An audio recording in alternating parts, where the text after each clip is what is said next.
He could barely walk. But his own daughter-in-law threw him out like trash.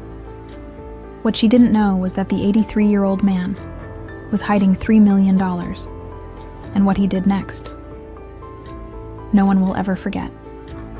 The morning sun cast long shadows across Asheville's town square as Harold Simmons arranged his modest display of homemade candies on the weathered card table. His arthritic fingers moved slowly but deliberately, placing each piece with the care of someone who understood that presentation mattered, even when you were barely scraping by, or at least, that's what everyone believed. At 83, Harold looked every bit the part of a struggling retiree. His clothes were clean but worn. His shoes resoled more times than he could count, and his gentle smile carried the weariness of a man who'd learned to make do with very little. The tourists and locals who stopped by his corner spot saw exactly what they expected to see: a sweet old man trying to earn a few dollars to get by. What they didn't see was the man who checked his phone every morning at exactly 7:15 a.m., scrolling through banking apps that showed balances most people couldn't even pronounce. What they couldn't imagine was that the humble candy seller sitting on a folding chair had more money than half the town's wealthy elite combined.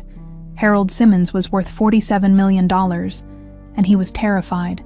"Morning, Mr. Simmons," called out Jessica, a young mother pushing a stroller. "My little guy's been asking about your peanut butter fudge all week." "Well, we can't disappoint the boy, can we?" Harold's face lit up with genuine warmth as he wrapped 2 generous pieces in wax paper. "Tell you what, this one's on the house. Growing boys need their energy," Jessica tried to protest. But Harold waved her away with the practiced grace of someone who'd been playing this role for decades. As she walked away, her toddler happily clutching his treat, Harold's smile faded just slightly. The kindness was real. It had always been real, but the financial necessity, that was the biggest lie he'd ever told. His mind drifted, as it often did these days, to that humid Tuesday in 1979, when everything changed. He'd been working late at San Rafael Mining Company, poring over quarterly reports as the lead accountant, when he stumbled across the discrepancies. At first, he thought it was a simple error, numbers that didn't add up, payments that seemed to vanish into thin air. But the deeper he dug, the clearer it became. The executives were systematically stealing millions in government royalties. Harold had always been an honest man. His first instinct was to report it, to do the right thing. But that was before the meeting. Before Marcus Delacroix, the company's vice president, had called him into that mahogany-paneled office and calmly explained what would happen to accountants who asked too many questions. The manila folder Delacroix slid across the desk contained photos of Harold's young family, his wife Helen hanging laundry in their backyard, his son Eric riding his bicycle to school. "Smart men understand the value of discretion, Harold," Delacroix had said, his voice smooth as silk and twice as dangerous, especially when they have so much to lose. The deal was simple. Harold would keep his mouth shut, and in return, he'd receive monthly payments that would ensure his family's comfort. The alternative was unspoken but crystal clear. So Harold had taken the money, month after month, year after year, watching as those payments grew through investments and compound interest, transforming from survival money into a fortune that would have been impossible to explain. The mining company eventually went under, investigated by federal authorities for the very crimes Harold could have exposed decades earlier. But by then, the damage was done, not to his bank account, but to his soul. The irony wasn't lost on him. He'd become wealthy by staying silent about wealth being stolen. And now, 45 years later, he was still trapped by that silence. "Dad, what are you doing out here in this heat?" Harold looked up to see his son Eric approaching, his face wearing that familiar expression of barely concealed embarrassment. At 58, Eric had inherited his father's gentle features but none of his strength. He worked as a sales manager at Henderson Automotive, earning a decent living that was never quite enough for his wife's ambitions. "Just enjoying the fresh air, son, and making a few dollars," Harold gestured to his candy display. Mrs. Patterson ordered 3 dozen pieces for her bridge club. "That's good money." Eric glanced around nervously, clearly hoping none of his coworkers would drive by and see his father selling candy on the street like some vagrant. "Listen, Dad, Kimberly wanted me to remind you about dinner tonight. She's having some important people over, potential clients for her event planning business. Maybe you could, I don't know, stay in the kitchen, Help out behind the scenes." The words hit Harold like a physical blow, though he kept his expression neutral. Behind the scenes, that's where he belonged, according to his daughter-in-law. Out of sight, where his shabby clothes and working-class mannerisms wouldn't embarrass her in front of her precious social circle. "Of course," Harold said quietly. "Whatever Kimberly needs." Eric's relief was palpable. "Great. Thanks, Dad. You know how important these connections are for her business." He paused, seeming to struggle with something. "And maybe don't mention the candy thing. These people, they might not understand." After Eric left, Harold sat in silence for a long moment. A mockingbird perched on the nearby fountain began its elaborate song, cycling through the calls of a dozen other birds with perfect precision. Harold envied that bird. It could be anything it wanted to be, change its tune at will. But then again, even the mockingbird had to return to its true voice eventually. His phone buzzed with a text from Emma, his 15-year-old granddaughter. "Can't wait to see you tonight, Grandpa. I made you something special in art class." Emma, the one bright spot in this complicated family dynamic, she was the only one who seemed genuinely happy to see him, who hugged him without hesitation and listened to his stories with real interest. She had no idea her grandfather could buy her anything she'd ever dreamed of, and that was exactly how Harold wanted it to stay. As the afternoon wore on and his candy supply dwindled, Harold found himself thinking about Helen. She'd been gone 5 years now, taken by cancer that even the best doctors and unlimited resources couldn't stop. She was the only person who'd known the truth about the money, the only one who'd shared the weight of that terrible secret. "Promise me something," she'd whispered during those final days, her hand barely squeezing his. "When I'm gone, don't let that money become your prison. You've paid your dues. Harold, you've kept us safe. Maybe it's time to live." But living felt impossible when living meant risking everything. What if someone from the old days was still out there? What if questions got asked that he couldn't answer? The money in offshore accounts might as well have been on the moon for all the good it did him. As the sun began to set, Harold packed up his remaining candies and folded his card table. Tomorrow he'd be back here again, playing the role of the humble candy seller, while millions of dollars earned interest in accounts spread across 3 countries. It was a lonely kind of wealth, the kind that couldn't buy him respect from his own family, or save him from eating dinner in the kitchen, while his daughter-in-law entertained guests in the dining room he'd technically paid for. Harold Simmons walked slowly toward the parking meter where his beat-up Honda Civic waited, looking for all the world like a man with nothing to lose. The truth, as always, was far more complicated. The Simmons house buzzed with the kind of frantic energy that only came when Kimberly Morgan was entertaining. She swept through the rooms like a general preparing for battle, adjusting flower arrangements, repositioning throw pillows, and barking orders at anyone within earshot. "Eric, those wine glasses better be spotless," she called from the living room, her voice carrying the sharp edge it always took on before these events. "And make sure your father stays in the kitchen, I mean it. I don't want him wandering around looking like he looks." Harold had arrived an hour early, as requested, carrying a bag of his homemade pralines as a contribution to the evening. He'd spent the morning perfecting the batch.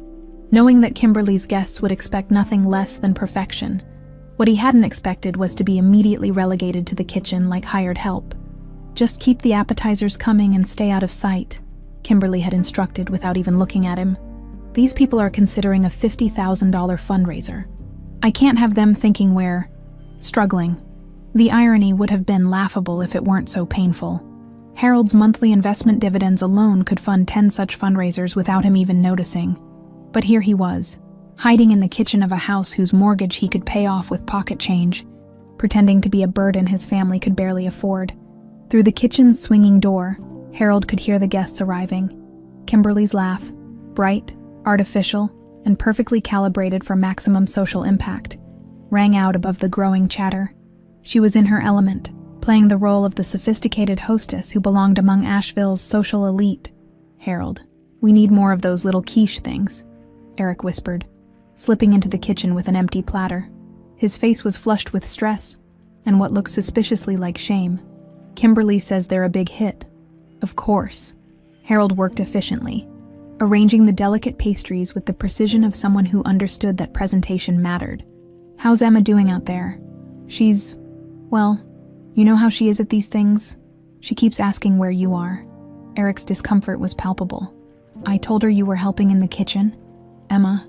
Harold's heart ached thinking about his granddaughter, probably feeling as out of place among her mother's pretentious friends as he did. At 15, she had already developed a healthy skepticism about her mother's social climbing, though she was too polite to say anything directly. The evening wore on with Harold playing his assigned role of invisible servant. He refilled appetizer trays, kept the wine flowing, and washed dishes in a steady rhythm that had become all too familiar. Through the thin walls, he could hear fragments of conversation, talk of charity galas, investment portfolios, and vacation homes in the Hamptons. These were the people Kimberly desperately wanted to impress, the social circle she'd been trying to crack for years. Dad, could you grab that crystal serving tray from the top shelf? Eric appeared again, looking increasingly frazzled. Kimberly wants to serve the dessert course on the good china. Harold nodded, reaching for the step stool. The Austrian crystal set had been a wedding gift to Eric and Kimberly. 12 place settings of the finest crystal money could buy. Harold knew because he'd secretly researched it after overhearing Kimberly complain about the cost. 3 months of Eric's salary, she'd said. A drop in the bucket for Harold, but a significant investment for a young couple starting out. As he climbed the step stool, Harold's arthritis flared in his knee, a reminder that 83-year-old bodies weren't meant for this kind of service work. He stretched toward the top shelf, his fingers just barely reaching the delicate tray. That's when disaster struck. The step stool wobbled, whether from his unsteady grip or the years of wear. Harold couldn't say. He felt himself falling backward, his arms windmilling desperately for balance. The crystal tray slipped from his grasp, and time seemed to slow as he watched it arc through the air. The crash, when it came, was spectacular. 12 crystal plates, 8 wine glasses, and the serving tray itself exploded against the kitchen's tile floor in a symphony of destruction that seemed to echo for eternity. The sound carried through the entire house, bringing conversation in the dining room to an abrupt halt. Harold hit the ground hard, his hip taking the brunt of the impact. But the physical pain was nothing compared to the horror of what he'd just done. Thousands of dollars of irreplaceable crystal lay in glittering fragments around him, catching the kitchen lights like stars scattered across a dark sky. What the hell was that? Kimberly's voice cut through the sudden silence like a blade. The kitchen door burst open, and there she stood, Kimberly Morgan in all her furious glory, her perfect hair slightly disheveled, her face twisted with enrage that Harold had never seen before. Behind her crowded the evening's guests, their expensive clothes and carefully made-up faces forming a wall of judgment. "Oh my God," Kimberly breathed, taking in the destruction. "Oh my fucking God." "Kimberly, please," Eric started, but she cut him off with a gesture so sharp it could have drawn blood. 3 months, she screamed, her voice rising to a pitch that made everyone wince. 3 months of your salary, Eric. Gone. Because we have to support this useless old man who can't even... It was an accident, Harold said quietly from the floor, trying to push himself up. "I'll replace it. I'll find a way to... replace it." Kimberly's laugh was ugly. "Hysterical? With what? Your candy money? Your social security check that barely covers your medications?" The guests shifted uncomfortably, some looking away, others watching with the horrified fascination of people witnessing a car crash. Harold could see Mrs. Patterson from the country club, mister, and Mrs. Henderson, who owned the automotive dealership, the mayor's wife, all of them watching him grovel on the floor among the ruins of his dignity. "Mom, please." Emma's voice came from somewhere behind the crowd, small and desperate. It was just an accident. But Kimberly was beyond reason now, beyond the careful social facade she'd maintained all evening. The mask had slipped, revealing something raw and ugly underneath. Just an accident. She turned on Emma now, her voice dripping with venom. "Do you have any idea what we sacrifice for him? The money we spend? The space he takes up? The embarrassment?" "That's enough," Eric said. But his voice lacked conviction. "No, it's not enough." Kimberly whirled back to face Harold, who was still struggling to his feet. "I am done pretending this works. Done pretending we can afford to keep you. Done being embarrassed every time you open your mouth in front of my friends." The kitchen fell silent, except for the sound of Harold's labored breathing and the crunch of crystal under his shoes as he finally managed to stand. Blood seeped through his pants where the glass had cut his knee, but he ignored it. "Kimberly," he said quietly, "I never meant— I don't care what you meant." Her voice reached a crescendo that seemed to shake the windows. "Pack your bags. Tonight, I want you out of my house. Go find some charity shelter or old folks' home or sleep on the street for all I care. But you are not spending another night under my roof." The words hung in the air like poison gas. Harold felt them settle into his chest, each syllable a weight that threatened to crush what was left of his spirit. Around the kitchen doorway, faces stared at him with expressions ranging from pity to disgust to simple curiosity. "Kimberly, you can't—" Eric started again. "I can and I am." She spun to face her husband, her finger jabbing toward Harold like a weapon. "Choose, Eric. Right now, him or me. Because I'm done sharing my home with someone who contributes nothing and destroys everything he touches." Eric's face went pale. Harold watched his son's mouth open and close like a fish gasping for air. Watched him look between his wife and his father with the panicked expression of a man being asked to choose between his limbs. Eric's voice cracked. "Dad, maybe it would be better if—" He didn't finish the sentence. He didn't have to. Harold nodded slowly, understanding flooding through him like cold water. In that moment, surrounded by the wreckage of Austrian crystal and his family's respect, he felt something shift inside him. Something that had been locked away for 45 years began to stir. "I'll go pack," he said quietly. As he walked toward the stairs, stepping carefully around the glittering fragments of his old life, Harold heard Emma's voice behind him, bright with tears and outrage. "Grandpa, this isn't right. This isn't right." It wasn't right, but for the first time in decades, Harold Simmons was beginning to think that might not matter anymore.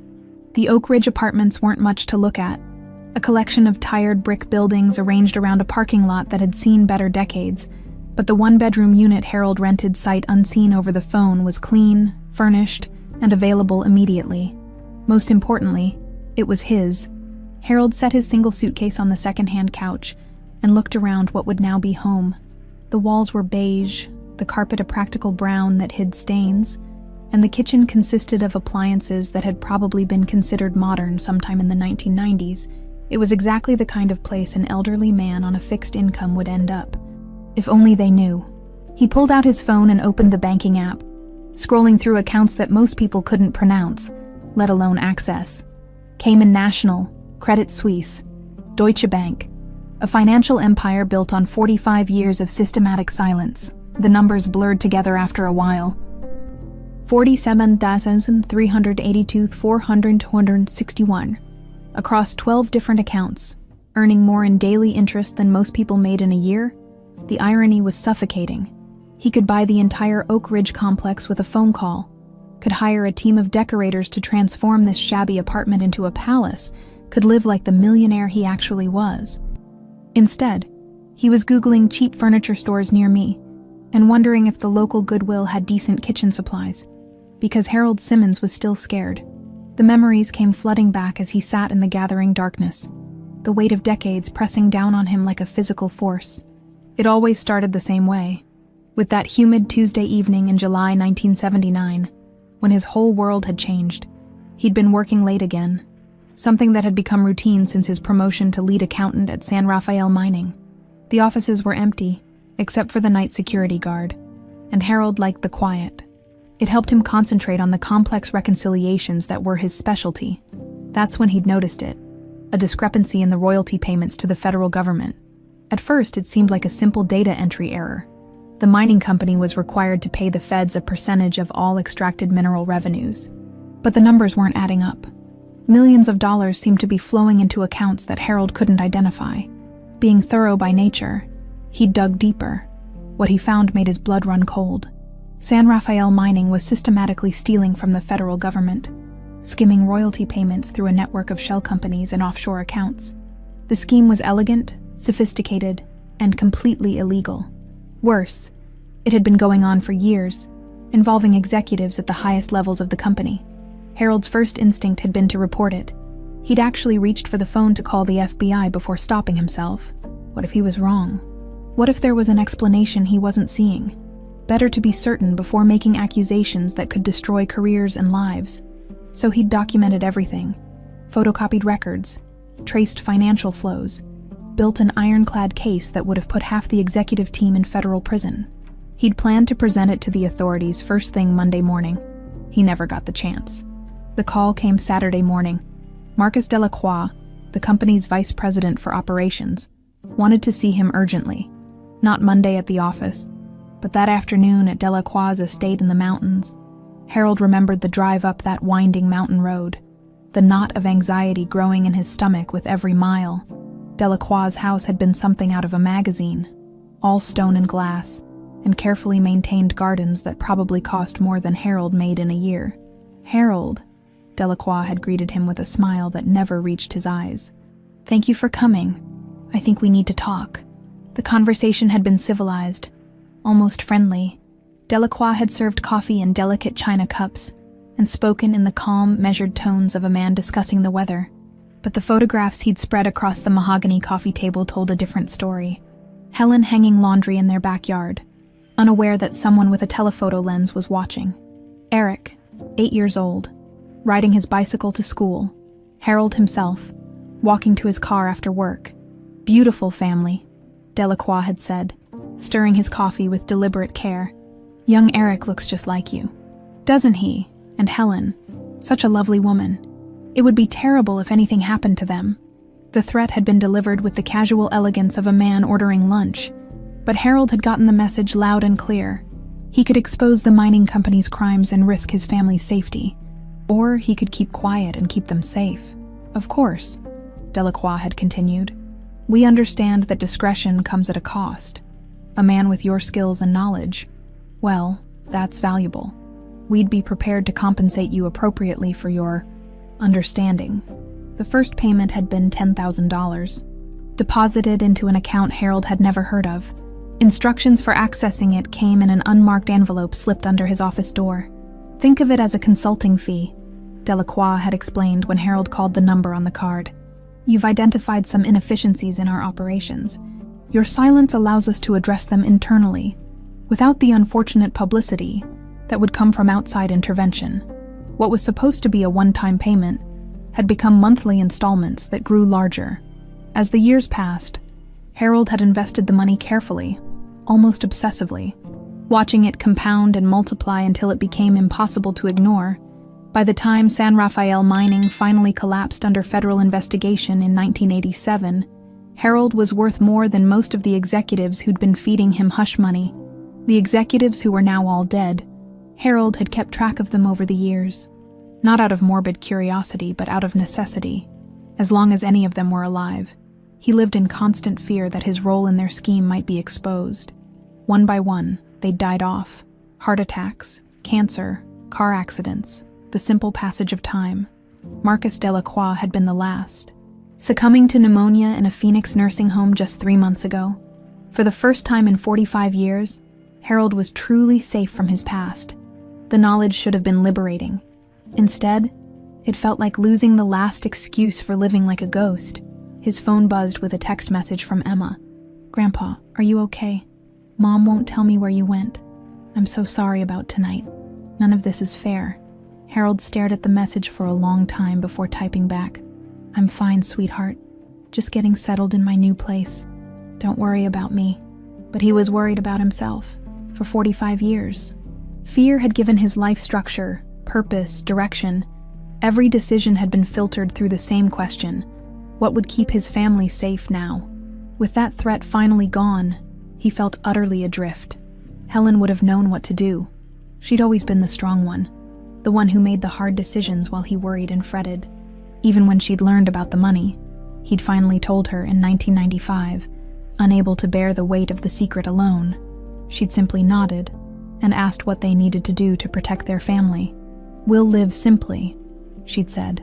"We'll use what we need to be comfortable, but nothing flashy, nothing that would raise questions. And when this is all over, when we're finally safe, we'll decide what to do with the rest." But Helen was gone, and Harold had never felt less safe in his life.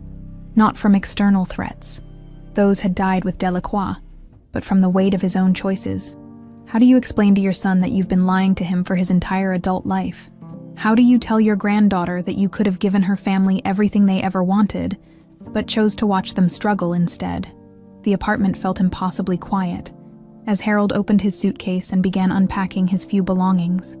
A change of clothes, his medications, a worn photograph of Helen on their wedding day, and a manila folder containing bank routing numbers that could change everything. Outside, the sun was setting over Asheville, painting the sky in shades of orange and pink. Somewhere across town, his family was probably cleaning up the remnants of Crystal and broken dreams, moving on with their lives as if he'd never existed. For the first time in decades, Harold Simmons was completely alone with his secrets, and for the first time in decades, he was beginning to wonder if that might be exactly what he needed. Harold's morning routine in apartment 4B had become almost ritualistic. Coffee from the ancient Mr. Coffee machine, toast from bread that cost 99 cents at the discount grocery store, and then the newspaper, an actual paper copy because old habits died hard. He'd been reading the Asheville Citizen-Times for 60 years, through marriages and divorces, births and deaths, boom times and recessions. This Tuesday morning started like any other. Until it didn't. The obituary was small, tucked away on page B7 between a retired teacher and a local business owner. Harold almost missed it entirely, but something about the name made him stop cold. Marcus Jonathan Delacroix, 89, of Phoenix, Arizona, passed away peacefully on March 15th after a brief illness. Mr. Delacroix was a longtime executive in the mining industry and served as vice president of operations for San Rafael Mining Company from 1975 to 1987. He is survived by his daughter, Patricia Delacroix Williams of Scottsdale, and 2 grandchildren. Harold read the obituary 3 times, his coffee growing cold in his hands. Marcus Delacroix, the man who had controlled his life for nearly half a century, the smooth-talking executive who had turned Harold from an honest accountant into a co-conspirator with nothing more than a few photographs and a gentleman's agreement. Dead. Harold set down the newspaper and walked to his bedroom window, looking out over the parking lot where a maintenance worker was collecting trash. For 45 years, he'd lived with the constant fear that someone from San Rafael Mining might resurface, might demand explanations or threaten exposure. He'd tracked them obsessively. Their careers, their health, their families, one by one, they disappeared from his carefully maintained lists until only Delacroix remained, and now Delacroix was gone too.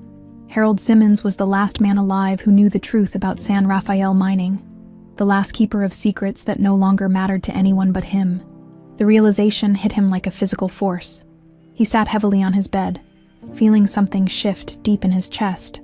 Not quite relief, not quite grief, but something else entirely.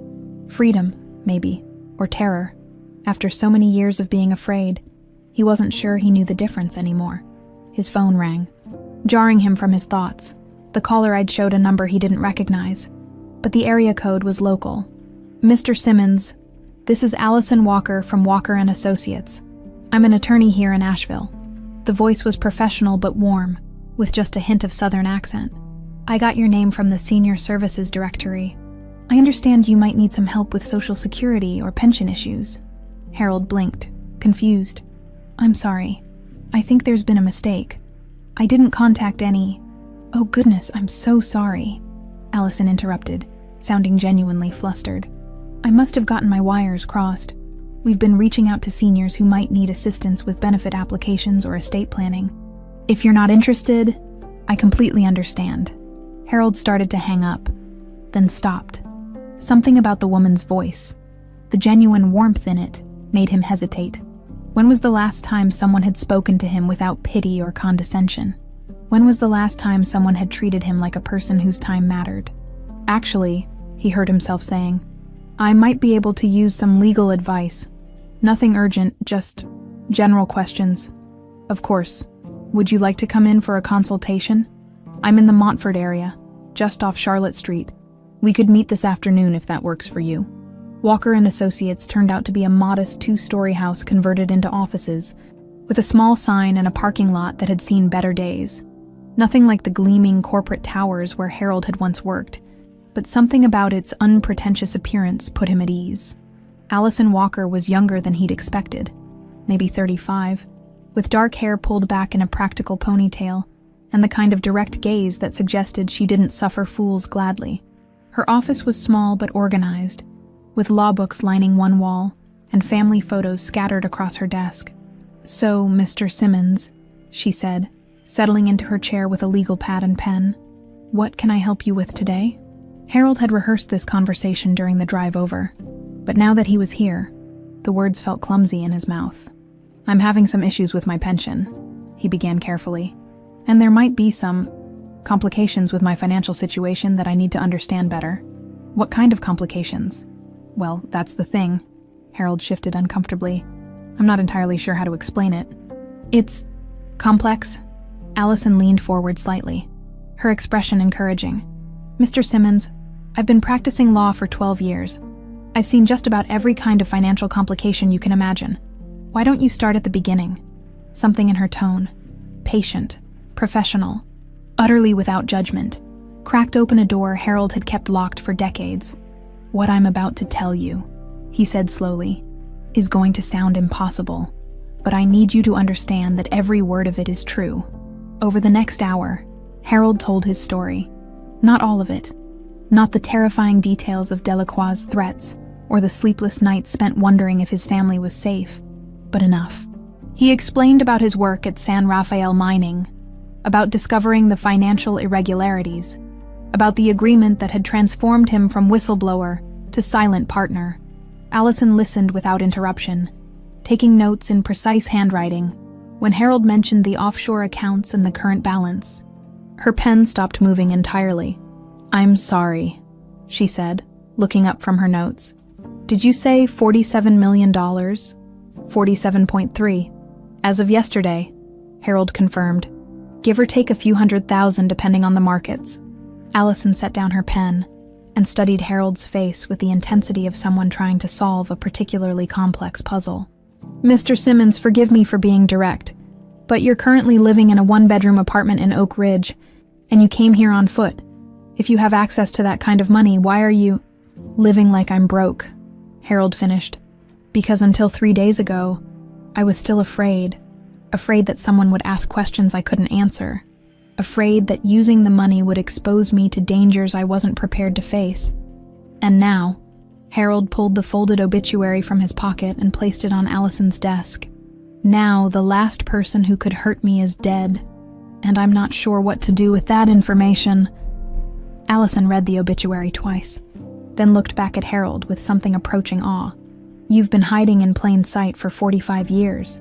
Hiding from myself, mostly." Harold's voice was barely above a whisper. "My wife died 5 years ago. She was the only person who knew the truth, and when she was gone, I didn't know how to. I couldn't figure out how to stop being afraid. But you're here now," Allison pointed out gently. "That's something. My family thinks I'm a burden," Harold said, surprised by how much it hurt to say the words out loud. "My son's wife threw me out of their house 3 days ago because I broke some crystal. She told me to find a charity shelter or sleep on the street." Allison's expression hardened. "I see. I could buy their house tomorrow. I could pay off their debts, send my granddaughter to any college she wants, set them up for life. But they don't know that, and I'm not sure they'd believe me if I told them. What do you want to do, Mr. Simmons?" The question hung in the air between them, loaded with possibilities Harold had never allowed himself to consider. What did he want? For 45 years, the only thing he'd wanted was to keep his family safe. Now that they were safe, now that everyone was safe, he could want something else. "I want to stop being afraid," he said finally. "I want to stop living like a victim of circumstances I can actually control. And I want to make sure that if something happens to me, my granddaughter is taken care of." Allison nodded slowly. "Those are reasonable goals, but there's something else you should consider." "What's that?" "From what you've told me, your family has been treating you poorly based on assumptions about your financial situation that suggests they might not be treating you poorly because of money.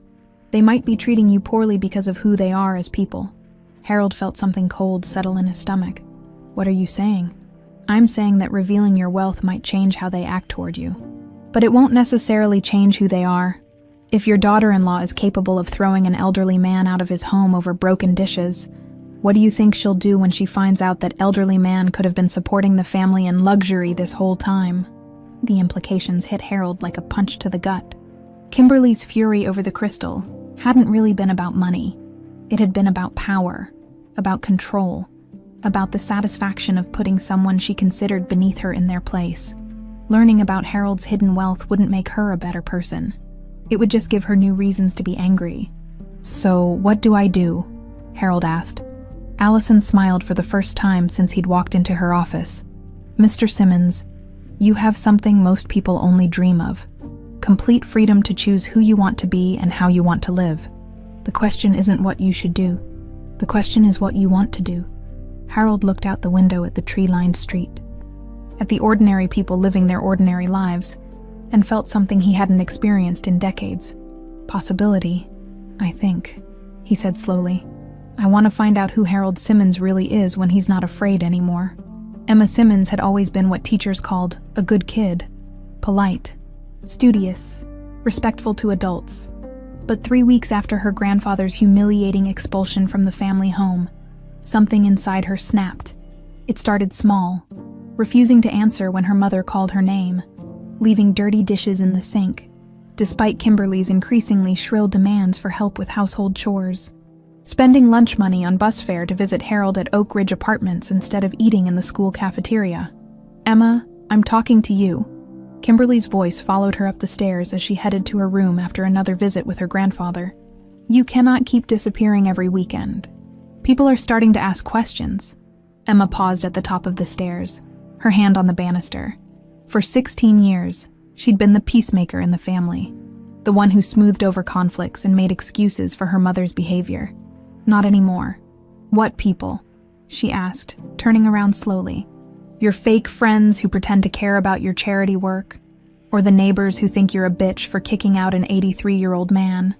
The silence that followed was deafening. Kimberly stood at the bottom of the stairs, her mouth hanging open in shock. Emma had never spoken to her mother like that, had never spoken to anyone like that. "You will not use that language in this house," Kimberly said finally, her voice deadly quiet. "What are you going to do? Kick me out too?" Emma's voice cracked with emotion. "Send me to live on the street because I embarrass you in front of your precious social circle?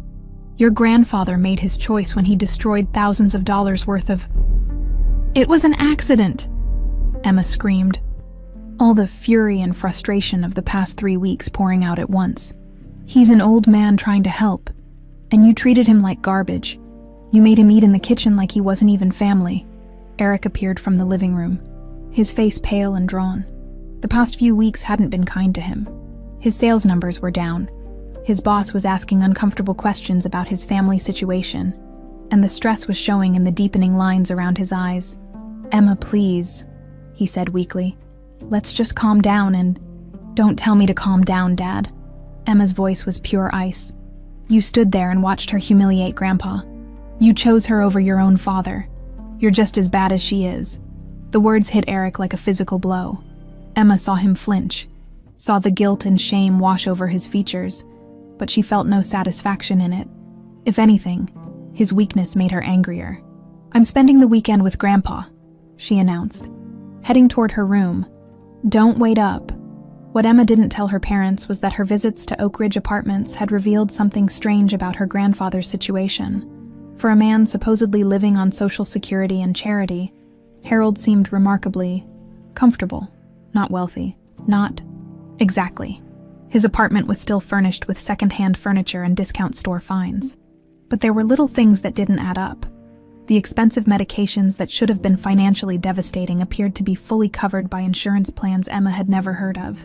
His groceries included organic produce and name-brand items that stretched beyond a fixed income. And when she'd mentioned wanting to apply for college scholarships, he'd immediately offered to help research the best financial aid options available. It was Harold himself who seemed different more than anything else. Less anxious, less apologetic, more present, as if being away from her parents' house had allowed him to become more himself. "Grandpa," she said during her Saturday visit, "can I ask you something?" They were sitting in his small living room, sharing a pizza he'd insisted on ordering from the expensive Italian place downtown. Another small extravagance that seemed out of character for someone counting every penny. Of course. Sweetheart, what's on your mind? Are you okay? I mean, really okay, financially? Emma struggled to find the right words. I know Mom always said money was tight, but you seem different since you moved out. Harold set down his slice of pizza and studied his granddaughter's face at 16. Emma had inherited the best qualities from both sides of the family. Her mother's intelligence without the cruelty. Her father's gentle nature without the weakness. She deserved honesty, even if the truth was complicated. I'm doing better than I expected, he said carefully. Sometimes life surprises you. Emma nodded, but Harold could see she wasn't entirely satisfied with the answer. She was too smart, too observant. Sooner or later, she'd figure out that something didn't add up about his situation. What Harold didn't know was that Emma's questions were being echoed by concerns in her parents' household. Concerns that had nothing to do with her grandfather's well-being and everything to do with their own financial stability. It started with the mortgage. Eric came home from work one Wednesday, looking like he'd seen a ghost, clutching a certified letter from their bank. "What's wrong?" Kimberly asked, looking up from her laptop where she'd been planning another networking event. "The mortgage," Eric said numbly. "They're calling in the loan. Something about the previous lender selling our debt to a new company. We have 60 days to refinance or they'll initiate foreclosure proceedings." Kimberly felt the blood drain from her face. "That's impossible. We've never missed a payment." "I know, but apparently the new company has different standards. They want us to requalify based on current income and debt-to-income ratios." Eric's voice cracked. "Kimberly, I don't think we're going to qualify. The timing couldn't have been worse." Eric's sales performance had been suffering ever since Harold's expulsion from the house. Whether it was guilt, stress, or simple distraction, he'd lost 3 major deals in the past month. His boss had already suggested he might want to consider early retirement. Corporate speak for being pushed out before they had cause to fire him. Meanwhile, Kimberly's event planning business was hemorrhaging clients. Word traveled fast in Asheville's social circles, and the story of the elderly man humiliated at a charity fundraiser had made the rounds. Several potential clients had quietly canceled consultations, and 2 existing clients had terminated their contracts without explanation. "There has to be something we can do," Kimberly said, but her voice lacked conviction. "I already talked to 3 different lenders. Nobody wants to touch us right now." Eric slumped into a chair, looking older than his 58 years. "Maybe we should call your parents, see if they can help with a short-term loan." Kimberly's parents lived on a teacher's pension in Florida. They'd already helped with Emma's car down payment last year, stretching their own budget to the breaking point. There was no help coming from that direction. "What about your father?" she asked without thinking, then immediately regretted it. Eric's face went carefully blank. "What about him?" "Nothing. Never mind." But the seed was planted. Harold Simmons was living in a 1-bedroom apartment, apparently making ends meet on his meager income. How was he managing when they, with their combined salaries and careful budgeting, were facing financial ruin? The questions multiplied over the following days. Eric found himself driving past Oak Ridge Apartments during his lunch breaks, wondering what his father's life looked like now. He'd expected to find a broken old man, defeated by circumstances and dependent on charity. Instead, the few glimpses he caught suggested someone who seemed almost liberated. It was Emma who finally provided some answers, though not in the way she intended. "Dad," she said one evening over dinner, "when you were a kid, did Grandpa ever talk about his work? Like, what exactly did he do at that mining company?" Eric looked up from his meatloaf, surprised by the question. "He was an accountant. Why, I was just curious. He seems really smart about financial stuff. Like, really smart. More than you'd expect from someone who just did basic bookkeeping." "Your grandfather was never just a basic bookkeeper," Eric said carefully. "He was the head accountant at San Rafael Mining. That was a major operation back in the day. He handled complex financial analysis, government reporting, investment strategies." Emma absorbed this information thoughtfully, so he would know about things like offshore banking, investment portfolios, tax strategies, stuff like that. "Probably." "Yes. Why are you asking?" Emma shrugged, but her mind was racing, just trying to understand why he always seemed so worried about money if he was that good with finances. The conversation stuck with Eric long after Emma went to bed. His father had indeed been brilliant with numbers, had managed the financial operations for a multi-million-dollar company. So why had he spent the last 45 years living like someone who could barely make ends meet? And more importantly, how was he managing to survive now when Eric's own family, with 2 incomes and careful budgeting, was teetering on the edge of financial collapse? The answers, when they came, would change everything. But for now, the Simmons household existed in a state of growing tension, unaware that their financial troubles were not the result of market forces or bad luck. They were the result of very deliberate choices made by a man they dismissed as powerless, a man who was just getting started. Harold's transformation wasn't immediately visible to the casual observer. He still shopped at discount grocery stores, still drove his aging Honda Civic, still lived in apartment 4B at Oak Ridge. But behind the scenes, with Allison Walker's careful guidance, he was becoming someone entirely different. The beauty of shell corporations, Allison explained during one of their weekly meetings, is that they provide legitimate privacy for legitimate business purposes. What you're doing isn't illegal, it's just discreet. They were sitting in Allison's office on a Thursday morning, surrounded by paperwork that would have looked like gibberish to most people, but represented something far more significant. Harold's emergence from 45 years of financial hiding. Mountain View Holdings LLC had purchased a controlling interest in Henderson Automotive 3 weeks ago. The transaction was clean, legal, and completely anonymous. Eric Simmons had no idea that his own father now owned 67% of the dealership where he worked, and had for the past 15 years. The mortgage buyout should finalize by tomorrow, Allison continued, reviewing her notes. Asheville Trust Company will send the notice of loan transfer to your son's family early next week. As far as they know, their mortgage was simply sold to another institution, which happens all the time. Harold nodded, though part of him still felt like he was living in someone else's life. 6 weeks ago, he'd been selling candy in the town square. Now he was orchestrating financial maneuvers that would have impressed the executives at San Rafael Mining. Any word from your private investigator about Kimberly's activities? Allison's expression darkened slightly. Unfortunately, yes, Mrs. Morgan has been quite busy spreading her version of events throughout Asheville's social circles. The story she's telling makes you sound like an ungrateful burden who destroyed her property and refused to take responsibility. I see. Harold's voice was calm, but Allison could see the hurt in his eyes. However, she continued, several people remember the actual events differently. Mrs. Patterson, who was at the dinner party, has been quietly letting people know that what they witnessed was unnecessarily harsh treatment of an elderly man. The mayor's wife used the phrase, absolutely appalling behavior, in a conversation with the country club president. Harold absorbed this information without comment. Part of him had hoped that Kimberly might feel some remorse about how she'd treated him. Apparently, that hope had been misplaced. His phone buzzed with a text from Emma. Can I come over this weekend? I need to show you something important. My granddaughter wants to visit again, Harold told Allison. She's been spending every weekend here since the incident. How much does she know? Nothing concrete, but she's smart and she's asking questions. I think she's starting to suspect that my situation isn't what it appears to be.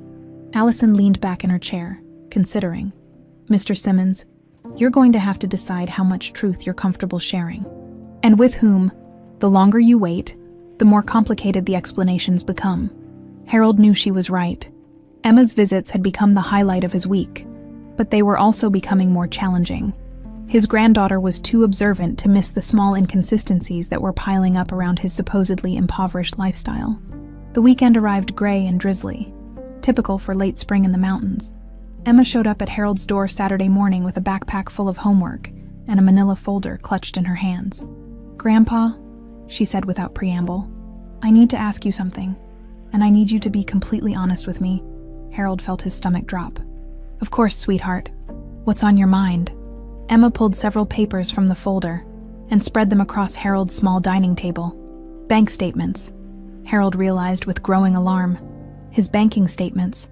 I found these in your bedroom last weekend when I was looking for a pen, Emma said, her voice carefully controlled. I wasn't snooping, I swear. They were just sitting on your dresser. Harold looked down at the papers. Statements from 3 different accounts, showing balances that would have been impossible to explain away. Somehow, in his growing comfort with his new life, he'd become careless. Emma, I can explain. Grandpa. Emma's voice was steady, but her eyes were bright with unshed tears. These accounts show millions of dollars. Millions. And you've been living like you can barely afford groceries. Harold sank into the chair across from her, suddenly feeling every one of his 83 years. Sweetheart, it's complicated. No, it's not. Emma's composure cracked, and the teenager she really was came pouring out. You're rich. You're really, really rich. And you let Mom treat you like garbage. You let them throw you out of the house like you were some kind of charity case when you could have bought the whole neighborhood. Emma, please. Does Dad know? Does anyone know? She was crying now, tears of anger and confusion streaming down her face. God, Grandpa, why? Why would you live like that? Why would you let them humiliate you when you didn't have to? Harold reached across the table and took his granddaughter's hands in his own. They were trembling, both his and hers. Because I was afraid, he said simply. For 45 years, I was afraid that if anyone knew about the money, terrible things would happen to the people I loved. What kind of terrible things? And so Harold told her. Not everything. Some secrets were too dark for 16-year-old ears, but enough. He explained about the mining company, about the corruption he'd discovered, about the choice between his family's safety and his own conscience. The people who threatened us are all dead now, he finished. That's why I finally felt safe enough to start being myself again. Emma listened without interruption, her eyes growing wider with each revelation. When Harold finished, she sat in silence for several long minutes. So you've been protecting us this whole time, she said finally. I thought I was. Now I'm not so sure I was protecting you from the right things. Emma wiped her eyes with the back of her hand. What do you mean? Your mother's behavior, Emma. The way she treated me. The way she treats your father. That has nothing to do with money. She didn't kick me out because we couldn't afford to keep me. She kicked me out because she enjoyed having power over someone she saw as weak. The truth hit Emma like a physical blow. She'd been making excuses for her mother's behavior for years, telling herself that the stress of financial pressure explained Kimberly's increasingly cruel treatment of anyone she perceived as beneath her social station. Mom doesn't know about any of this, Emma said. It wasn't a question. No one knows except you and my attorney. And you're not going to tell them. Harold hesitated. I'm not sure yet. There are considerations. Emma was quiet for another long moment, then, Grandpa, what happened to our mortgage? Harold's blood went cold. What do you mean? Mom and Dad have been fighting about money. Something about the bank selling our loan to another company. And now we might lose the house. Emma's eyes narrowed as she studied Harold's face. You wouldn't know anything about that, would you? Harold felt like a man standing at the edge of a cliff, knowing that his next words would either save him or send him tumbling into the abyss. Emma, he said carefully, what would you say if I told you that sometimes people need to face the consequences of their choices before they can learn to make better ones? Emma stared at her grandfather for a long time, understanding dawning in her eyes. Oh my God, you bought our house. I bought the mortgage, Harold corrected gently. There's a difference. What are you going to do? I don't know yet. That depends on a lot of things. Emma leaned back in her chair, looking suddenly much older than her 16 years. Does this mean we're going to lose everything? That depends, Harold said, on what everything means to you. And it depends on whether your parents are capable of learning that how you treat people matters more than how much money you think they have. Emma nodded slowly, then surprised Harold by reaching across the table and hugging him fiercely. I'm proud of you, Grandpa, she whispered, for protecting us all these years, and for finally protecting yourself. Harold held his granddaughter close, feeling something shift in his chest. For the first time in 45 years, he wasn't carrying his secrets alone, and for the first time since Kimberly had thrown him out of the house, he felt like he might actually know what he was doing. Emma, he said as she pulled away, there's going to come a time when you have to choose between your parents and what you know is right. I hope that time never comes, but if it does, I'll choose what's right, Emma said without hesitation. Just like you did, Harold smiled, thinking that maybe, just maybe, he'd managed to do at least one thing correctly in this complicated mess his life had become.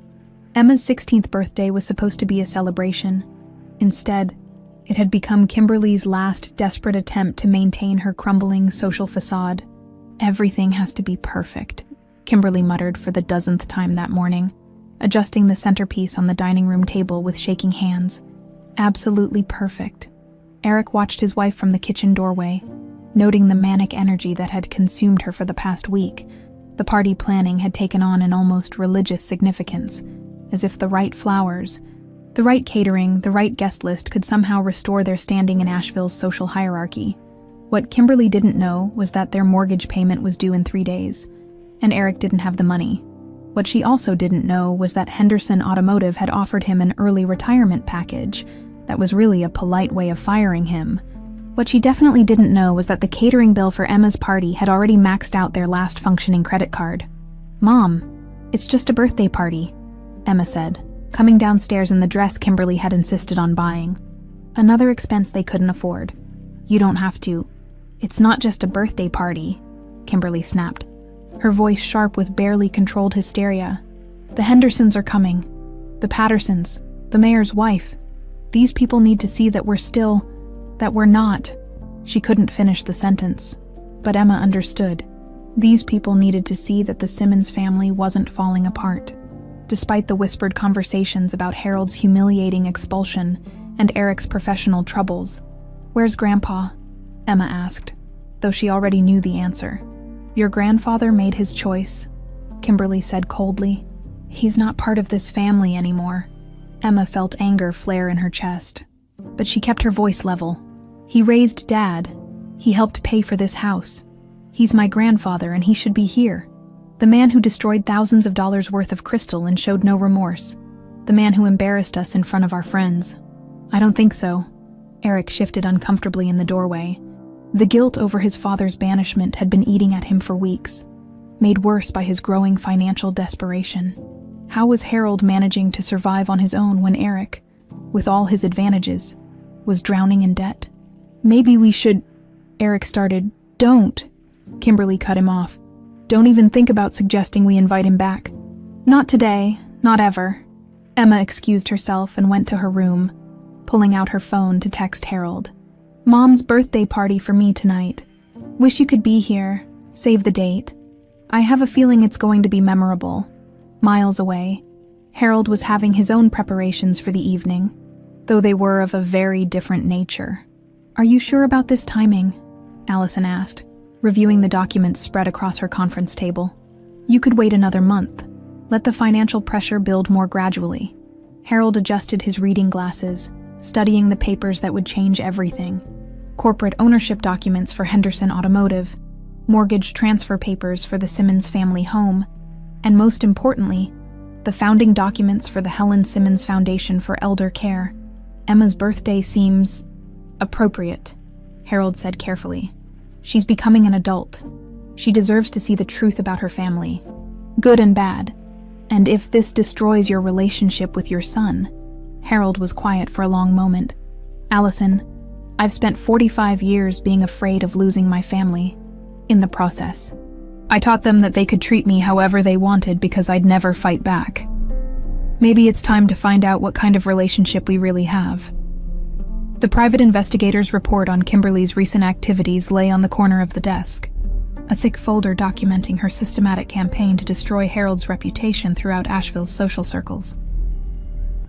According to multiple sources, she'd been telling anyone who would listen that Harold was an ungrateful burden who'd freeloaded off their generosity for years, before destroying their property and refusing to pay for the damage.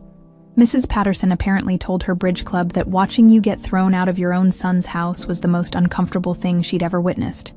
Allison reported, quote, "That poor old man looked like a beaten dog." Harold winced. And Kimberly's response, according to the investigator, she said you were a master manipulator who knew exactly how to play the victim. The words stung, but they also crystallized something that had been building in Harold's mind for weeks. This wasn't about money. It had never been about money. Kimberly's cruelty came from somewhere deeper, a fundamental lack of empathy that no amount of financial security could fix. "There's something else," Allison said hesitantly. The investigator discovered that Mrs. Morgan has been embellishing her financial situation to her social circle, expensive handbags purchased with credit, Designer clothes from consignment shops presented as new purchases, that sort of thing. Several people have noticed that her lifestyle doesn't quite match her husband's salary. Harold absorbed this information without surprise. He'd watched Kimberly's social climbing for years, seen how desperately she wanted to belong to a world that required money she didn't have. So tonight's party, according to Emma, it's the most expensive event Kimberly has ever planned. She's trying to make a statement. Harold smiled grimly. Then I suppose I should make one too. That afternoon, Harold did something he hadn't done in decades. He went shopping for clothes that actually reflected his financial status. Not ostentatiously expensive. He wasn't trying to show off, but well-made, properly tailored, quietly elegant, the kind of clothes worn by a man who didn't have to worry about money. The transformation was remarkable. 83 years old or not, Harold Simmons in a perfectly fitted charcoal suit looked like exactly what he was, a wealthy man who had chosen to live simply, not a poor man trying to get by. "You look distinguished," Allison said when he stopped by her office that evening. "Ready for this?" "No," Harold admitted, "but I think that's probably normal. Remember, you don't have to do everything tonight. You can reveal as much or as little as you want." Harold nodded, checking his watch. Emma's party would be starting in an hour. He'd already called the florist. A massive arrangement of Emma's favorite flowers would be delivered shortly, with a card that simply read, "Happy birthday, sweetheart. Love, Grandpa." Let Kimberly try to explain that away to her guests. The rented car, a sleek black sedan that suggested wealth without screaming it, was waiting in the parking lot. Harold had decided against driving his Honda Civic tonight. This evening called for a different kind of entrance. As he drove toward the house he'd been thrown out of 6 weeks ago, Harold found himself thinking about Helen. She'd always been the strong one, the one who made the hard decisions while he worried and second-guessed himself. "What would you do tonight?" he asked her memory as he pulled into the familiar neighborhood. The answer came to him as clearly as if she were sitting in the passenger seat. "I'd tell the truth, Harold. All of it. It's time." Harold parked across the street from the house and sat for a moment, watching through the windows as Kimberly's carefully planned party got underway. He could see elegantly dressed guests moving through rooms he'd once called home. Could see Emma in her birthday dress playing the role of gracious hostess. His phone buzzed with a text from Emma. "Where are you? Mom's going crazy because someone sent flowers that cost more than her entire catering budget." Harold smiled, typing back, "On my way." He got out of the car, straightened his tie, and walked toward the front door of a house he now technically owned, carrying documents that would change everything. Behind him, a second car pulled up to the curb. Allison Walker, carrying a briefcase full of legal papers and looking every inch the successful attorney she was. Tonight, Harold Simmons was finally going to stop being afraid. The doorbell rang at exactly 7:30, just as Kimberly was putting the finishing touches on the dessert table. Through the front window, she could see an elegant black sedan parked at the curb, the kind of car that suggested serious money. "Eric, can you get that?" she called, smoothing her dress and checking her reflection in the hallway mirror. "It's probably the Andersons. I told them 7:30 sharp." But when Eric opened the front door, it wasn't the Andersons standing on his doorstep. It was his father. Harold Simmons stood in the doorway wearing a charcoal gray suit that fit him like it had been made by a master tailor. His silver hair was perfectly styled. His shoes were Italian leather, and his presence commanded attention in a way that Eric had never seen before. Behind him stood a professionally dressed woman carrying a briefcase. "Hello, son," Harold said quietly. "I hope you don't mind if I join Emma's birthday celebration." Eric's mouth opened and closed like a fish gasping for air. In the living room, conversation gradually died as guests became aware of the drama unfolding at the front door. "Dad, you can't just..." Eric stammered, looking over his shoulder toward the living room where Kimberly was frantically trying to maintain her hostess' composure while shooting poisonous looks toward the entrance. "Who is it, Eric?" Kimberly's voice carried a warning edge as she approached the front door. When she saw Harold, her face went through a remarkable series of expressions: surprise, confusion, and finally, pure fury. "What the hell do you think you're doing here?" she hissed, stepping in front of Eric as if to shield their guests from contamination. "I'm here to celebrate my granddaughter's 16th birthday," Harold replied calmly, "and to have a conversation that's long overdue." He stepped into the foyer without waiting for permission. and Allison followed. The guests in the living room, Mayor Johnson's wife, the Pattersons, the Hendersons, and a dozen other members of Asheville's social elite, watched in fascination as the man they'd seen humiliated 6 weeks ago returned, transformed. "You need to leave," Kimberly said, her voice rising. "Right now, before I call the police." "Grandpa," Emma's voice cut through the tension as she pushed past her mother and threw her arms around Harold. "You came, and you look. Wow." Harold hugged his granddaughter, and over her shoulder, he surveyed the room full of guests. These were the same people who had witnessed his humiliation, who had watched Kimberly throw him out like garbage while they stood by in uncomfortable silence. "Thank you for the beautiful flowers," Emma said, pulling back to look at him. "Mom's been trying to figure out who sent them all evening." "I sent them," Harold said, his voice carrying clearly through the now silent room. "I wanted to make sure my granddaughter had something beautiful for her special day."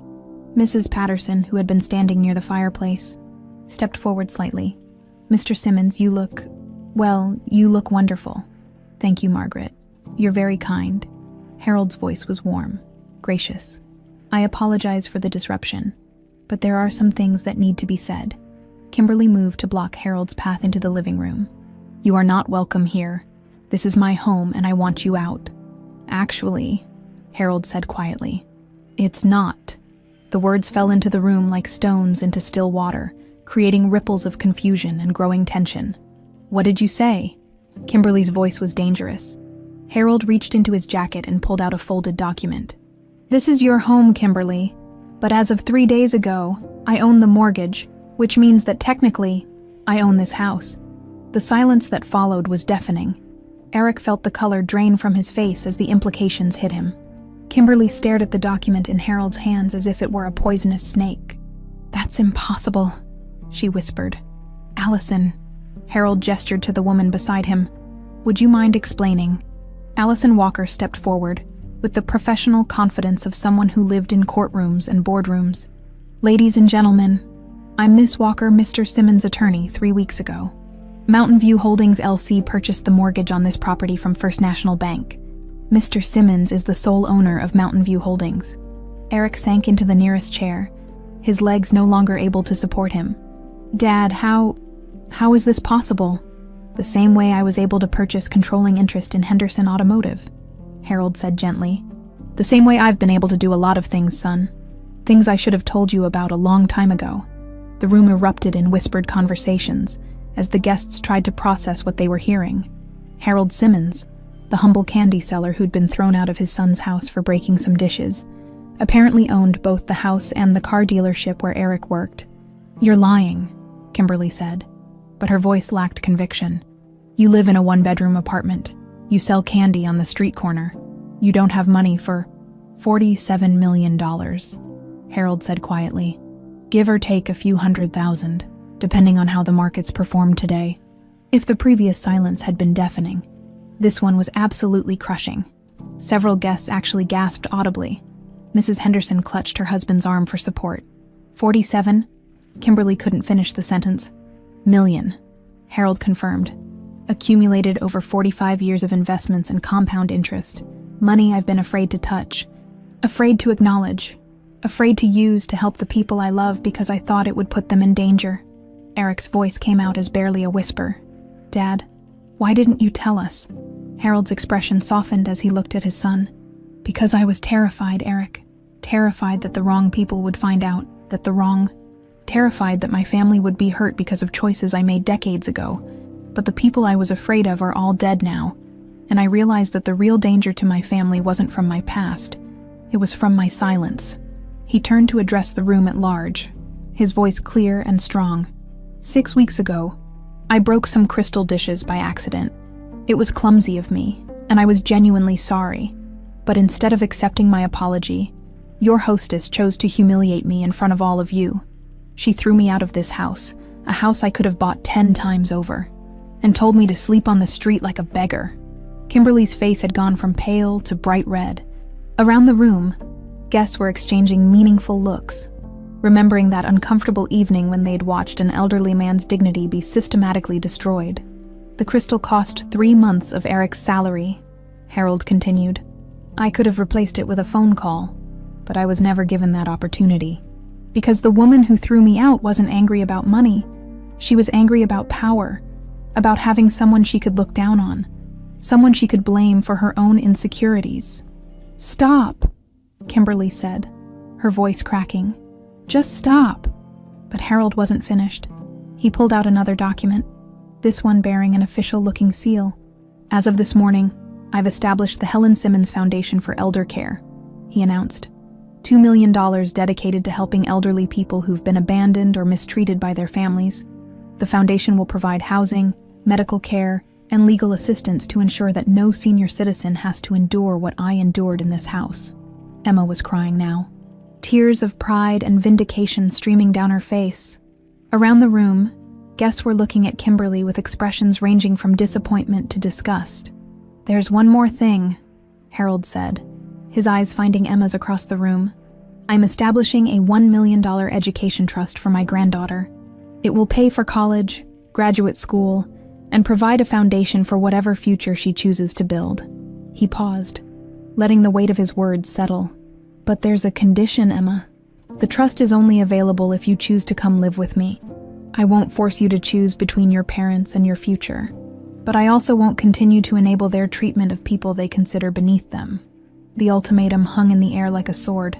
Emma looked between her grandfather and her parents, seeing clearly for the first time the choice that had been building for weeks. Kimberly finally found her voice, but it came out as a strangled whisper. Harold, please, we can work this out. We can what? Harold's voice was gentle but implacable. Can pretend that you didn't tell me to die on the street. Can pretend that you haven't spent the last 6 weeks telling everyone in town that I was an ungrateful burden who destroyed your property. Harold looked around the room one final time, taking in the faces of Asheville's social elite, people who now understood exactly what they had witnessed 6 weeks ago. I didn't come here for revenge, he said quietly. I came here to stop living a lie. For 45 years, I've been afraid to be who I really am. Tonight, that ends. The silence that followed Harold's revelation stretched for what felt like eternity.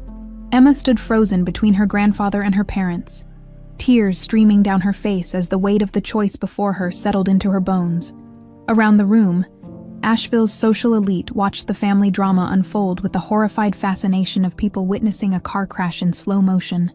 Mrs. Patterson had her hand over her mouth in shock. The mayor's wife was whispering urgently to her husband. The Hendersons looked like they wished they could disappear entirely. It was Eric who finally broke the silence, his voice barely above a whisper. Dad, I don't understand. If you had all this money, why did you let us struggle?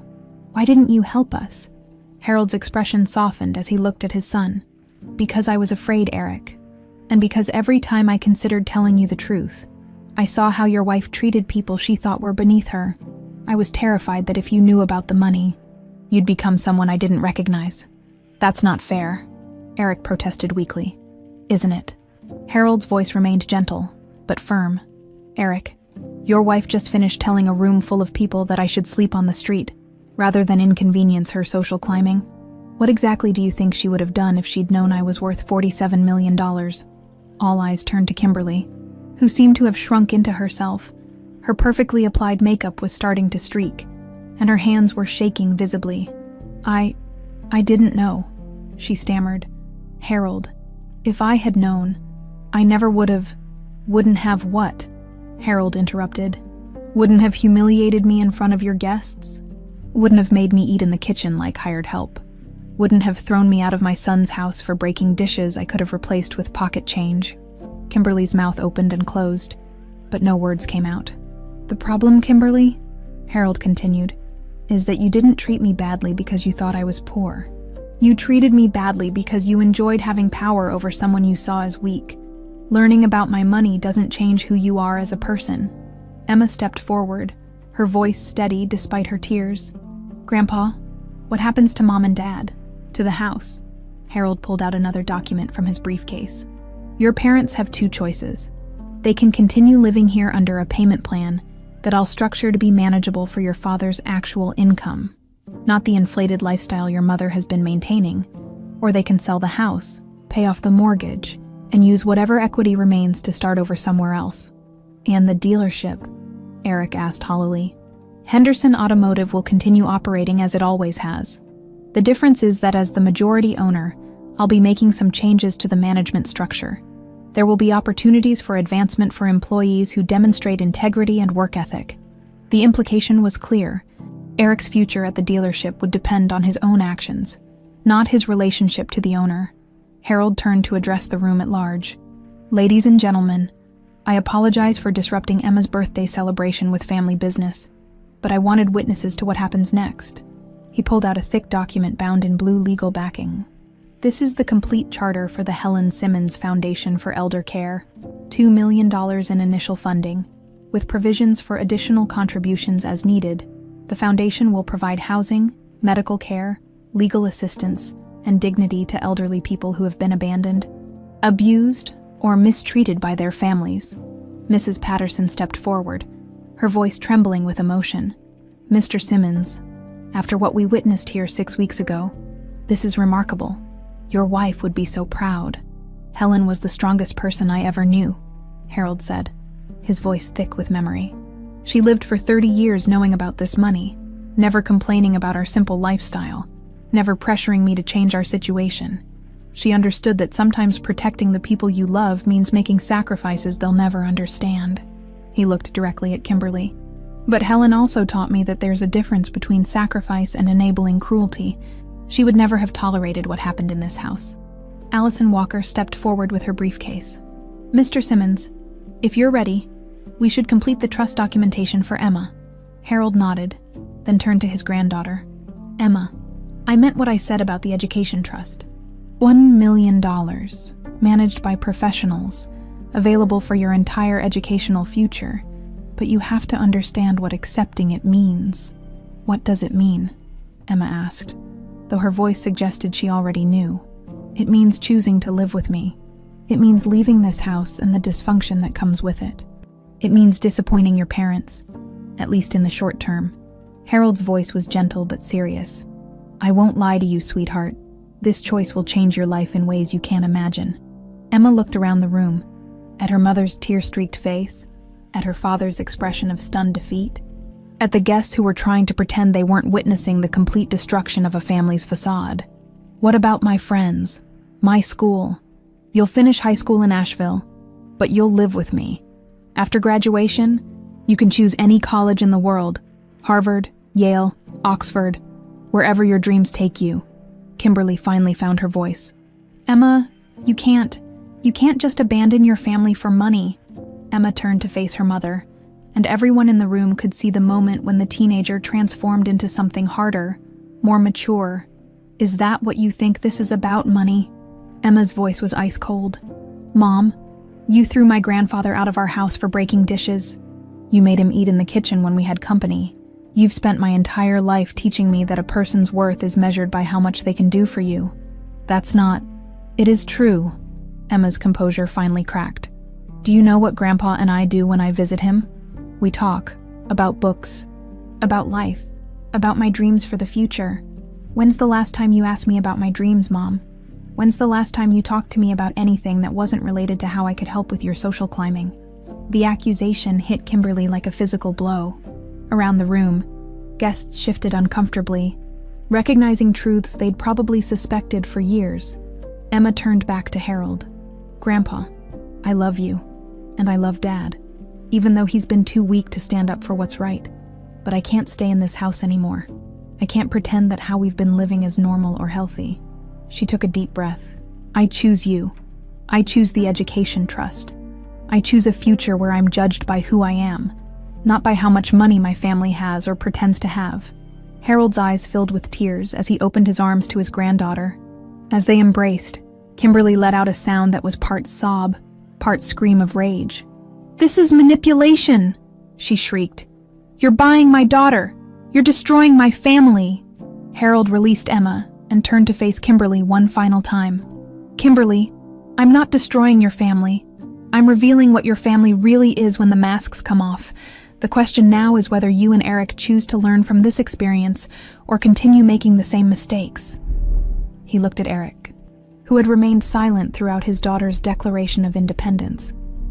"Son, you're my only child, and I love you. But love doesn't mean enabling destructive behavior. If you want a relationship with me, and with Emma, you know what you need to do." Eric's voice was barely audible. "What do I need to do?" "Be better," Harold said simply. "Be the man I raised you to be, not the man you've become trying to keep peace with someone who has no interest in peace." Allison cleared her throat diplomatically. "Mr. Simmons, perhaps we should complete the legal documentation privately. This has been emotionally intensive for everyone involved." Harold nodded, then addressed the guests one final time. "Thank you all for bearing witness to this evening. The Helen Simmons Foundation will be accepting applications for assistance beginning next month. I hope some of you will consider supporting our mission to ensure that no elderly person suffers alone." As Harold, Emma, and Allison prepared to leave, Kimberly made one last desperate attempt. "Harold, please, we can fix this. We can be better. Just give us another chance." Harold paused at the front door, his hand on Emma's shoulder. "Kimberly, I gave you chances for 6 years. I bit my tongue when you treated me like a servant in my son's house. I accepted your insults and humiliations because I thought keeping peace was more important than maintaining dignity." His voice grew stronger. "But when you told me to die on the street like a beggar, you revealed who you really are. The foundation I'm creating, it exists because of people like you. People who discard the elderly when they become inconvenient." Harold opened the door, then looked back one final time. "The choice now is yours. Learn from this experience and become someone worthy of the second chance you're asking for, or continue being exactly who you've always been. Either way, Emma and I will be just fine." As they walked toward the black sedan, Emma slipped her hand into Harold's. "Grandpa, are we doing the right thing?" Harold squeezed her hand gently. "Sweetheart, sometimes doing the right thing feels terrible, but that doesn't make it less right." Behind them, the house blazed with light, but Harold didn't look back. For the first time in 45 years, he was walking toward his future, instead of running from his past. 6 months later, the morning sun streamed through the floor-to-ceiling windows of Harold's new home in Savannah, Georgia, casting golden light across the hardwood floors of what would soon become the headquarters of the Helen Simmons Foundation, the antebellum mansion, with its wraparound porches and carefully restored gardens, was exactly the kind of place Helen would have loved.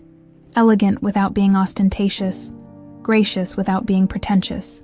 Harold stood in the main parlor, now converted into a reception area, watching as Emma directed the installation team positioning the bronze plaque that would commemorate the foundation's opening. At 17, she had grown into her role as his personal assistant with remarkable grace, managing schedules and correspondence with the efficiency of someone twice her age. "The catering truck just arrived, Grandpa," Emma called from the doorway, "and Mrs. Patterson called to say she'll be here early to help with the ribbon-cutting ceremony." Harold smiled. Margaret Patterson had become one of the Foundation's most ardent supporters, using her considerable influence in Asheville's social circles to spread word about their mission. The irony wasn't lost on him. The same woman who had witnessed his humiliation was now helping to celebrate his triumph. "Any word from your father?" Harold asked. Though he already suspected the answer, Emma's expression grew complicated. "He called last night. He wants to come, but..."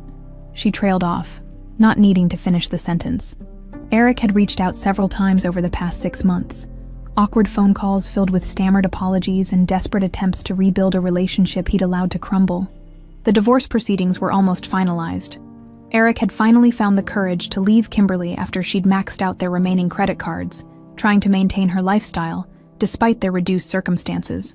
But courage, Harold had learned, was often too little, too late. "He's trying." "Emma," Harold said gently, "that has to count for something." "Is it enough, though?"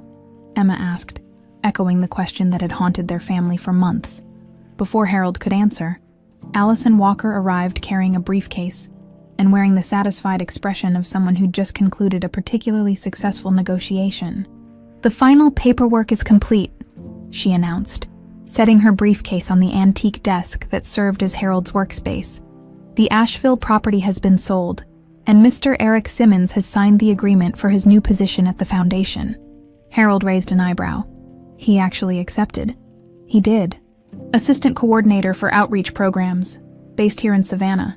Apparently, the prospect of meaningful work was more appealing than trying to rebuild his sales career in a town where everyone knows his personal business. Emma looked surprised. "Dad's moving here. If you're comfortable with it," Harold said carefully. "The position is real. We genuinely need someone to coordinate our outreach efforts, but I wanted your input before making it official." Emma was quiet for a long moment, looking out the window toward the garden where workers were setting up chairs for the afternoon ceremony. "What about Mom? Your mother will need to make her own way," Allison said diplomatically. "The divorce settlement provides her with enough to start over, but she'll need to do it somewhere other than Asheville. Her reputation there is complicated." Harold had heard through Margaret Patterson that Kimberly was working as a night manager at a hotel outside Charlotte, a job that paid the bills but was a far cry from her social ambitions. Part of him felt sympathy for her downfall, but a larger part recognized it as the natural consequence of a lifetime of poor choices. "She could change," Emma said quietly, though her voice lacked conviction. "People can change," Harold agreed, "but they have to want to change, and they have to understand why change is necessary." The morning passed quickly as Harold and Emma prepared for the foundation's official opening. Representatives from a dozen social service organizations were expected, along with local politicians, potential donors, and several elderly residents who would be among the foundation's first beneficiaries. At noon, Harold retreated to his private office for a few minutes of quiet before the ceremony. On his desk sat a framed photograph of Helen from their wedding day, her smile radiant with hope for the future they'd build together. Next to it was a more recent photo, Emma in her cap and gown from her high school graduation, accepted to Harvard with a full scholarship she no longer needed but had earned through her own merit. His phone buzzed with a text message from an unknown number. "Saw the news article about the foundation. You look happy, I'm glad. Kay?" Harold stared at the message for a long time. Kimberly's acknowledgement felt like the closing of a chapter he'd thought was already finished. He started to type a response several times, then deleted each attempt. Some conversations, he realized, didn't need to be continued. "Grandpa?" Emma's voice came from the doorway. "It's time." Harold pocketed his phone and stood, adjusting his tie. A simple navy blue that Helen had always said brought out his eyes. Today felt like a day she should be part of. Even if only in memory, the ceremony was everything Harold had hoped it would be. Margaret Patterson delivered a moving speech about the importance of treating elderly citizens with dignity and respect. The mayor of Savannah presented Harold with a key to the city. 3 families shared stories about elderly relatives who had suffered abuse or neglect, explaining why organizations like the Helen Simmons Foundation were desperately needed. When it was Harold's turn to speak, he found himself looking out over a crowd that included faces from every chapter of his life. Margaret and James Patterson, who had witnessed both his humiliation and his resurrection. Allison Walker, who had helped him find the courage to reclaim his identity. Emma, whose love had given him the strength to keep fighting. And in the back, partly hidden behind a pillar, Eric Simmons, watching his father with a mixture of pride and regret that was almost painful to witness. 6 months ago, Harold began, his voice carrying clearly across the gathered crowd. "I was a man who had forgotten who he was. I had allowed fear to control my choices for so long that I'd forgotten I had the power to make different choices." He paused, looking directly at Eric. "My late wife, Helen, used to say that dignity wasn't something other people could give you or take away from you. Dignity was something you chose to maintain, regardless of how others treated you. For too many years, I forgot that lesson." Harold's voice grew stronger. "The Helen Simmons Foundation exists because I learned, almost too late, that sometimes the people who claim to love you are the ones who hurt you the most. And sometimes the kindest thing you can do for someone is to stop enabling their cruelty." He gestured toward the building behind him. "This foundation will provide more than just housing and medical care for elderly citizens who have been abandoned or mistreated. It will provide dignity. It will provide the message that your value as a human being doesn't decrease with age. And it doesn't depend on how much money you have or how useful you are to other people."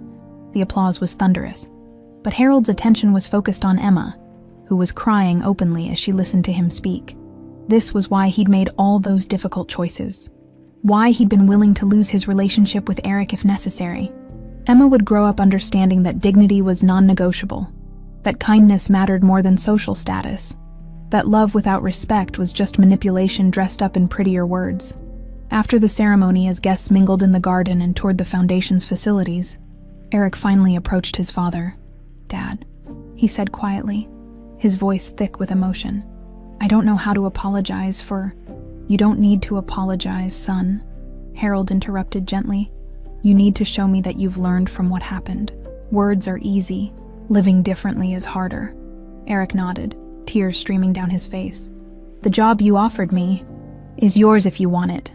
But understand, Eric, this isn't charity. This foundation matters too much for me to hire someone just because he's my son. If you take this job, you'll work harder than you've ever worked in your life, and you'll do it for people who can't give you anything in return except gratitude." "I understand," Eric said. "And Dad, Emma told me about the college fund you set up for her. Thank you. She deserves every opportunity in the world." Harold studied his son's face, seeing something there he hadn't seen in years. Humility mixed with genuine determination to do better. "Eric, do you know what I regret most about the last 45 years? "What?" "I regret that I didn't trust you and Emma with the truth sooner. I was so afraid of outside threats that I didn't recognize the real danger was the silence that allowed dysfunction to flourish in my own family." As the afternoon sun began to set over Savannah, Harold found himself standing in the garden with Emma, watching their guests departing. In the distance, he could see Eric helping Allison pack up the legal documents, already beginning to take on the responsibilities of his new role. "Grandpa," Emma said, slipping her arm through his, "do you think we did the right thing, leaving Asheville, starting over here?" Harold was quiet for a moment, then pointed toward the street where a familiar figure was walking past. Kimberly Morgan, dressed in a simple uniform, carrying cleaning supplies, walking home from her job at the hotel where she now worked night shifts. She looked older, harder, but there was something in her posture that suggested she was still fighting the world rather than learning to live in it peacefully. "Do you feel sorry for her?" Emma asked, following his gaze. Harold considered the question carefully. "I feel sorry for the woman she could have been if she'd chosen kindness over cruelty, gratitude over entitlement. But I can't regret the choices that led us here, Emma. Sometimes the most loving thing you can do is stop protecting people from the consequences of their actions." As they watched, Kimberly disappeared around the corner, carrying her burdens alone. Harold felt a profound sense of closure, not because he'd gotten revenge, but because he'd finally stopped being afraid. "Come on," he said to Emma, turning back toward the house that would serve as both their home and a beacon of hope for elderly people throughout the Southeast. "We have work to do." For the first time in 45 years, Harold Simmons was exactly where he belonged,